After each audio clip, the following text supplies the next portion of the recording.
What's up, everybody? So today we're going to dive into the Free99 Leads app here, and we're going to do a little how-to on how to create a new calendar event, and then also set up appointment reminders for that event.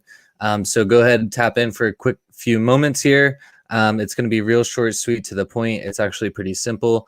We got some pre-built functions inside there for you. So we're going to go ahead and switch over to the screen here. We'll get logged in. And once you get logged into the Free99 Leads app, you're going to be pulled into our dashboard here. And then you can head over into your settings. And then from here, you have this calendars tab. And so what you can do from here is you just simply create or click a new calendar. And then it's really self-explanatory from here. So we'll just do demo calendar, description, 30.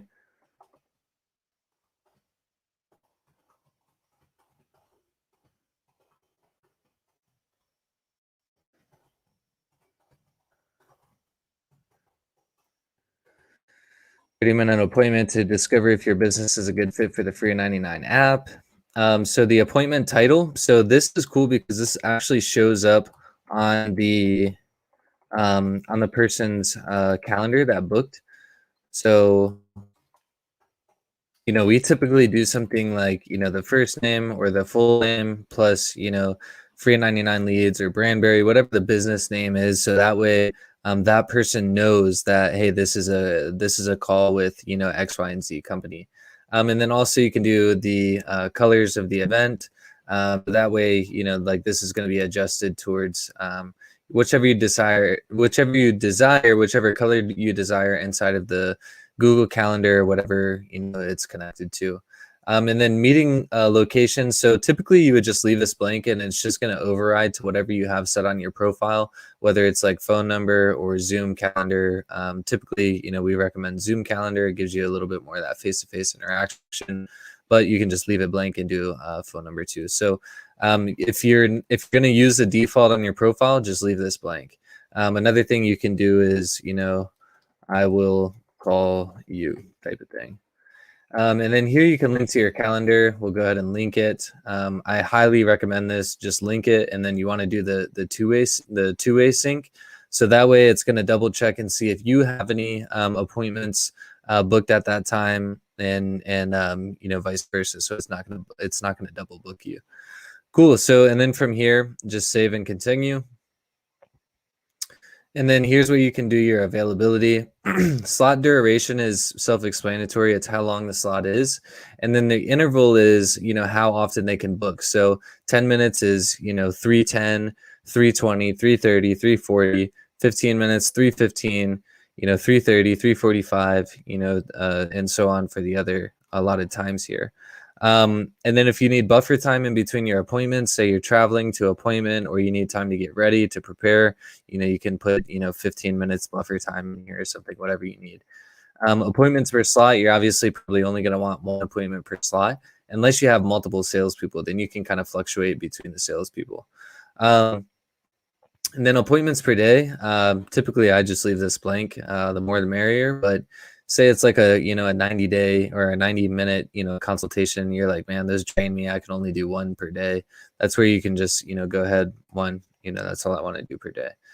Minimum scheduling notice. This is how soon or how far in advance they have to schedule. So typically I would say at least do 12 hours. So that way they have to at least book 12 hours in advance before you go ahead and have that appointment. You don't want any last minute bookings where it's just like, oh crap, I got an appointment in an hour that I didn't even know about.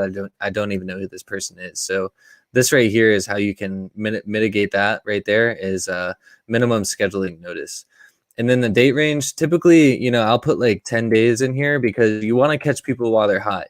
You want them to go ahead and get that phone call booked. So you don't want them to be able to book for 60 days out or something like that. They book for 3 weeks out and they don't even know who you are at that point. So going on into office hours, this is just availability of the appointment. Your personal availability is always going to override the appointment, but the two combined will work together pretty well. If you do have like conflicts between schedules and multiple people on your team that are going to be taking the calls, then you can say, we only take these calls from 1 p.m. to 5 p.m. And that's it. So that's it across all the days. Cool. So that's the availability side. Diving into confirmation. So this, if you have any like pre-made forms with like qualification questions or anything like that, this is where you can select it. And then if you don't have a form, you can do sticky contact. So that way, if somebody has already, if they have already booked an appointment or filled out a form with you, then they can go ahead and, it'll just kind of autofill so they don't have to retype the information. And then I highly recommend, also last thing here, if you have Stripe connected, there's actually a feature right here that'll pop up that's like you can charge for a booking. You can charge for an appointment. You have to integrate Stripe prior to that showing right here, but it'll pop up here if you have Stripe integrated, so you could charge, $100 a call or $100 deposit or something like that. Also, moving on is the notifications. We usually just leave the auto confirm on, but if it's something that you kind of want to qualify people or you want to filter people, then you can turn this off where you'll have to manually confirm the appointments. And the new appointment alert, if you want to alert somebody that they got a new appointment, or the person that is taking the call, you can send it to their email. So that way they have all of the information and they get alerted when there's a new booking scheduled for them. Allow Google Calendar to send invitation or update emails to attendees. So this is pretty self-explanatory. I recommend just always leaving stuff like this on. It's only going to help make the process smoother. And then in the additional notes field, it's just going to give you any like generic notes about the appointment, rescheduling links, canceling links. You can add any notes here. If it's going to be a certain type of meeting or whatever, you can put the notes in here. And then Facebook Pixel ID, if you're doing any type of appointment tracking or call to book tracking, stuff like that, or links to book tracking, anything like that, this is where you can help that a little bit better, get that number dialed in a little bit more. Cool. And then so basically this is, custom code. If you have any type of, if you want to embed a video into your thank you or whatever, you can do that there. And then so basically this is just what pops up, after they submit or after they book the appointment.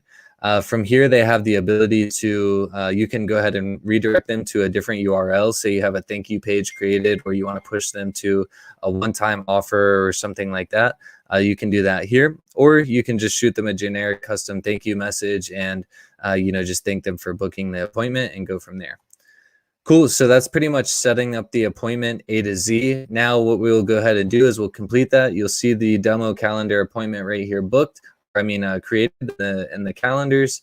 And then what we'll want to do here is we're going to want to make there's like appointment reminders and things like that hooked up. So what we'll do after this, we'll dive into workflows. And if you don't have workflows available, you can go ahead and just shoot us a message. We can get this opened up for you. It is currently under the beta. So it's going to be released with like fully with the next update, but you still can use it. It's just under beta. So if you don't have access to this, just shoot us a message. You're going to want access to it. It's just so much easier. So all you do is hop in here into workflows. You do create a new workflow. And then we actually have these like kind of pre-built recipes in here. So specifically this one is what we're going to dive into, but obviously, as you can see, there's, Facebook Messenger ones, there's all different kinds of automated ones here. So basically what we can do here is we can do the appointment confirmation and reminder. So when you click on that, you go ahead and come on now,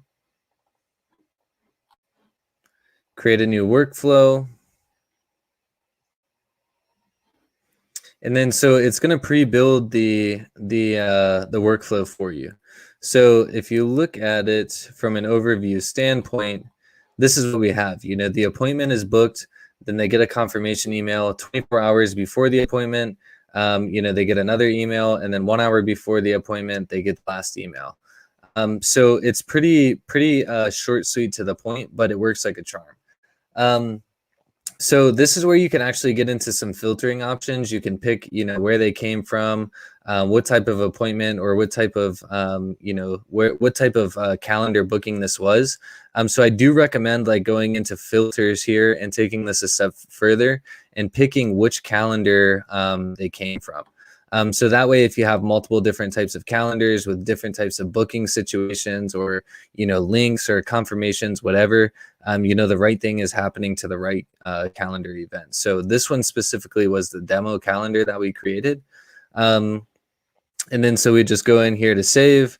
And then here we have the ability to go ahead and, edit the confirmation emails if we wish, and so on. So as you can see, they're pre-filled, to have the Google Calendar and all that kind of jazz incorporated. Feel free to adjust these as you wish.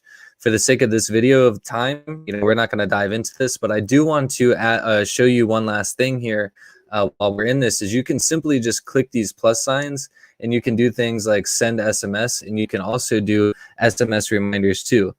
Like, hey, you can do contact first name. We have confirmed your booking for, and then you can actually do appointment, start date and time. And then boom, they'll also get that SMS too. And then you can also do things, like, hey, just a reminder, I'll be calling from this number in 1 hour. And so obviously this just helps with overall like up rates and things like that. But this is obviously just really simple.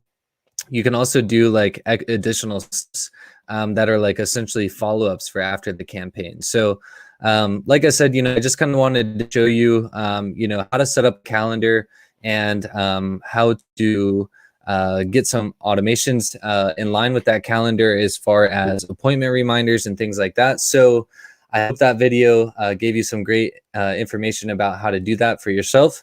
And if you have any questions, concerns, or anything like that, don't hesitate to reach out to myself or the team and we'll get you straight. With that one being said, we out. Peace out, everybody.